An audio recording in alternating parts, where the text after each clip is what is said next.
Welcome to An Interview in History. Imagine a podcast that serves as a bridge across time, connecting listeners to the voices of history's most impactful figures. Each episode is a deep dive into the lives and legacies of these individuals, exploring not just their well-documented achievements, but also uncovering lesser-known facts that shaped their contributions to our world. From scientists who unlocked the mysteries of the universe to activists who fought for social change, each story is a testament to the indelible mark they left on society. This journey through history will not only educate, but also inspire listeners to appreciate the intricate tapestry of human progress. This week on An Interview in History, we're talking with Laura Ingalls Wilder. She's the beloved author behind the iconic Little House on the Prairie series, which has captivated readers for generations. Her books, based on her own childhood, growing up in a pioneer family, paint a vivid picture of life on the American frontier in the late 1800s. Born in a small log cabin in Wisconsin, Laura spent much of her early life moving across the Midwest with her family, from Kansas to Minnesota and eventually South Dakota. Her experiences, from harsh winters to building new homes on the prairie, became the heart of her storytelling. Laura didn't publish her first Little House book until she was in her 60s, with encouragement from her daughter Rose Wilder Lane. Together, they transformed her memories into a timeless literary legacy, celebrating family bonds, hard work, and the resilience of pioneers. This interview takes place on March 13th, 1956. Mrs. Wilder, thank you for sitting down with us today. Let's start with your childhood. What was it like growing up on the frontier? Oh, my childhood was full of adventure. We lived in Wisconsin, but my family moved quite often as my pa was always looking for a better opportunity. When I was 2 years old, we moved from Wisconsin. After stopping in Rothville, Missouri, we settled in the Indian country of Kansas near Independence, Kansas. My younger sister Carrie was born in Independence in August 1870, not long before we moved again. My father had been told that the location would be open to white settlers, but when we arrived, this was not the case. We had no legal right to occupy our homestead because it was on the Osage Indian Reservation. We had just begun to farm when we heard rumors that settlers were being evicted, so we left in the spring of 1871. Despite the fact that in my novel Little House on the Prairie and my Pioneer Girl memoir, I portrayed our departure as being prompted by rumors of eviction, I also noted that my parents needed to recover their Wisconsin land because the buyer had not paid the mortgage. Life was hard. We had to work for everything that we had. But it was also full of love and excitement. I remember the beauty of the wide open prairies, the deep woods of Wisconsin, and the harsh winters of the Dakotas. Your family played a big role in your stories. Can you tell us about them? Of course. My parents, Charles and Caroline Ingalls, were wonderful people. My pa was a kind, adventurous man who loved music and storytelling. My ma was strong and graceful, always keeping our home in order, no matter where we were. I had 3 sisters, Mary, Carrie, and Grace. Mary and I were especially close. She lost her sight when we were young, which was a great sorrow for our family, but she remained strong and intelligent. Tell me more about your siblings, like what did they do in life? Of course, Mary lost her sight at age 14 due to illness. She attended the Iowa College for the Blind in Vinton, Iowa. She became highly skilled in Braille and beadwork, but never married or had a career outside the home. She lived with our parents in De Smet, South Dakota, until their passing, and later with our sister Grace. Carrie had a career in journalism, working for the De Smet News and other newspapers in South Dakota. She later became a homesteader, securing land under the Homestead Act, and eventually married David Swansea, a widower with children.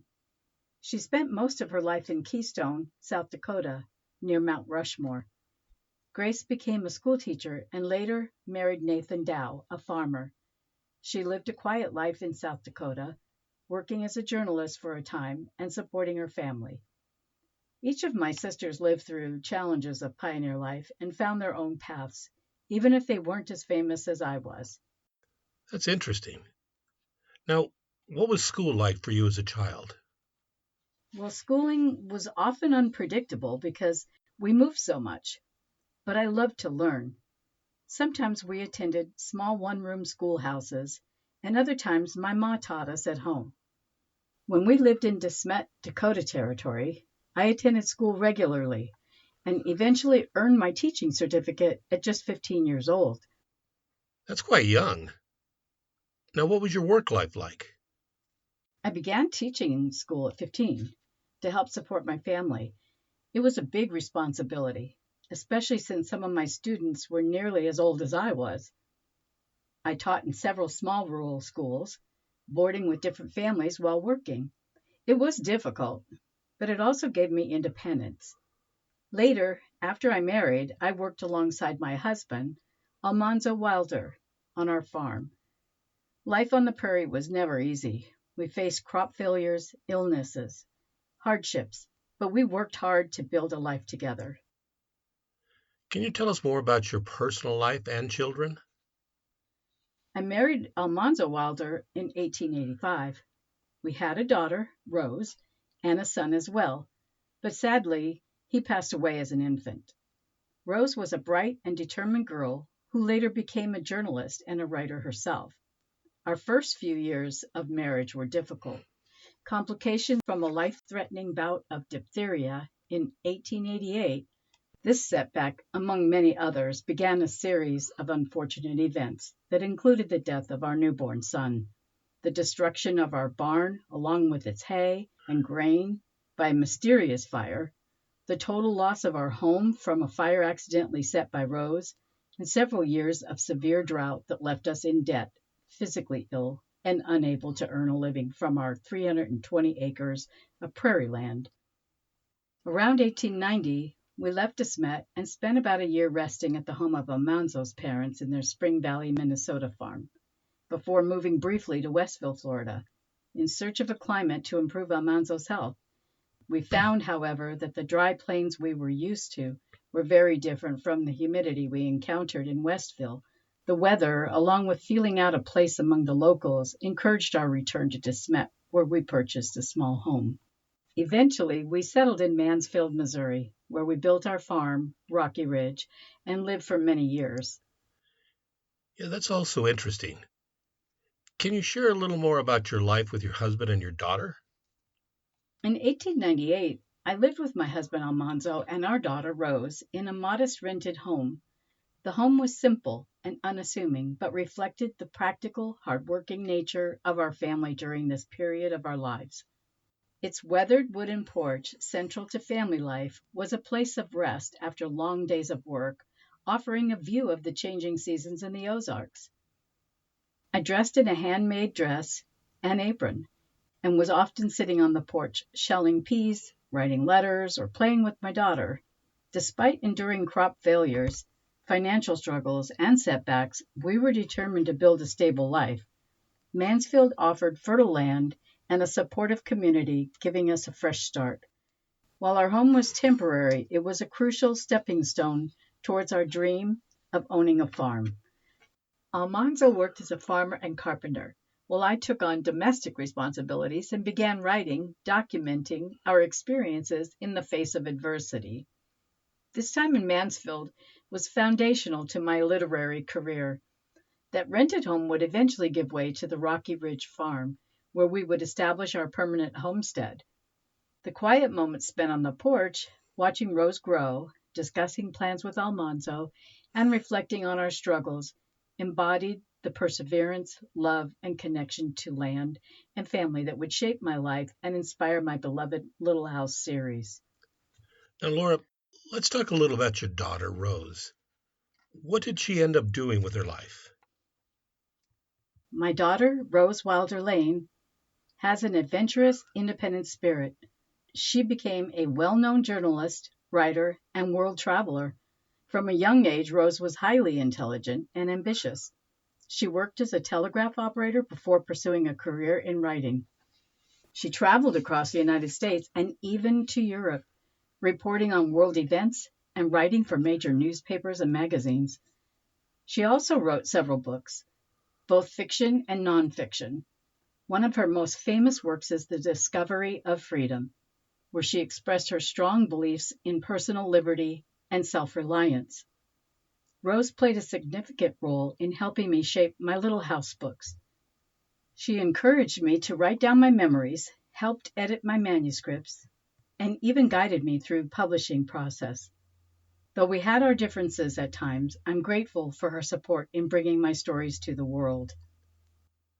Then how did you begin writing your famous books? I always enjoyed writing, but it was my daughter Rose who encouraged me to put my childhood memories into a book. At first, I wrote newspaper articles and columns about farm life. Then in my 60s, I decided to write about my childhood on the frontier. My first book, Little House in the Big Woods, was published in 1932. Readers loved it, so I continued writing the series. It was wonderful to share the stories of my family's pioneer experience. Laura, tell us more about your Little House book series.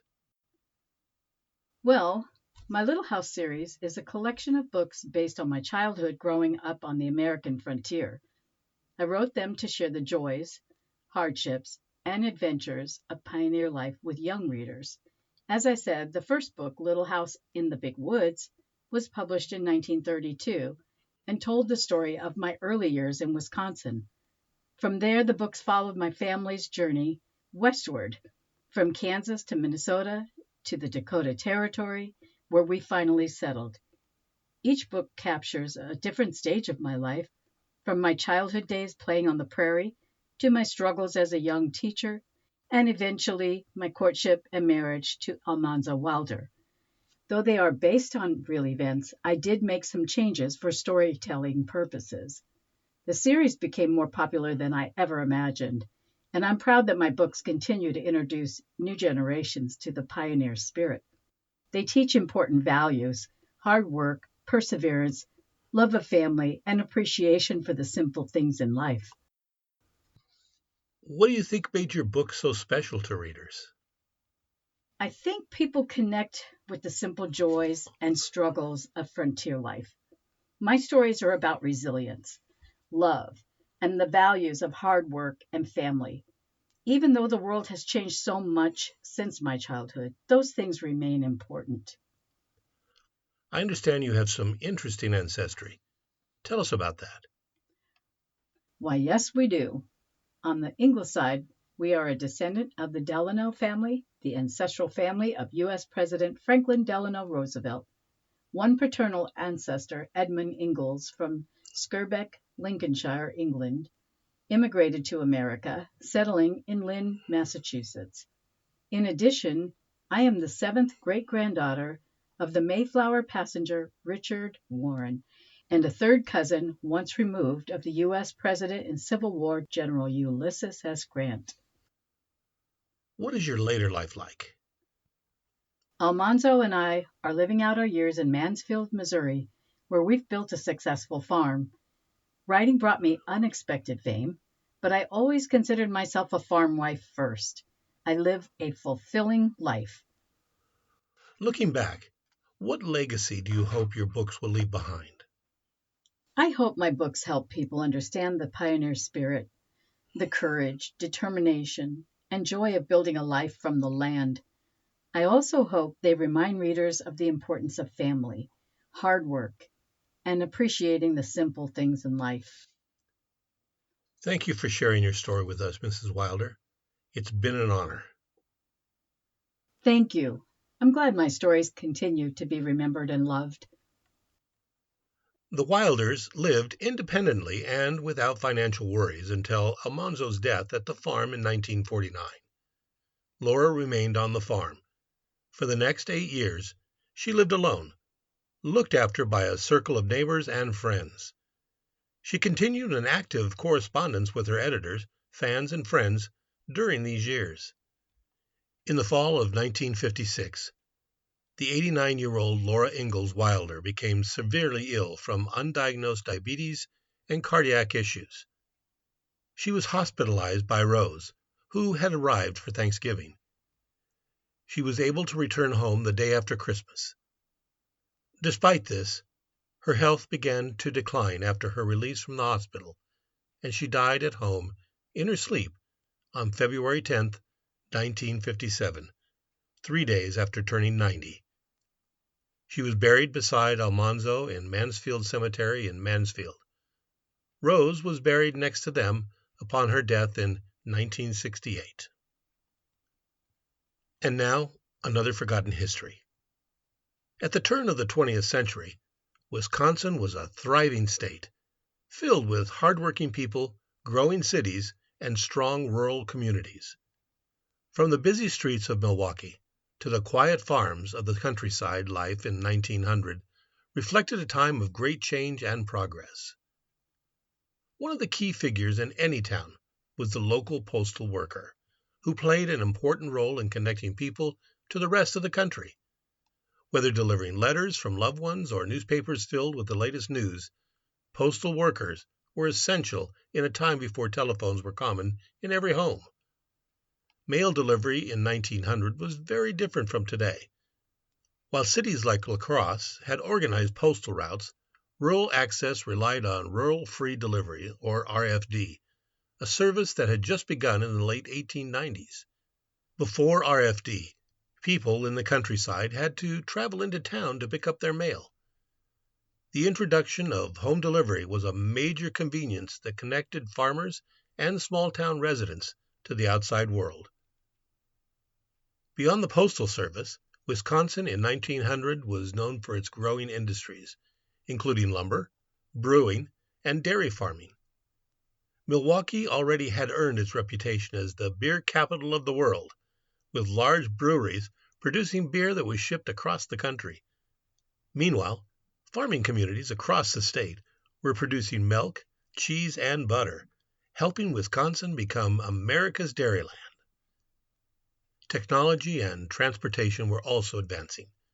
Railroads were essential for moving goods and people, and automobiles were just beginning to appear, although horses and streetcars were still the primary means of transportation.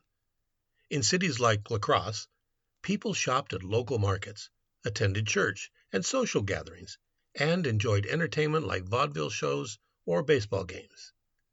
Postal workers, farmers, shopkeepers, and laborers all contributed to the growth of Wisconsin, shaping the state into what it is today.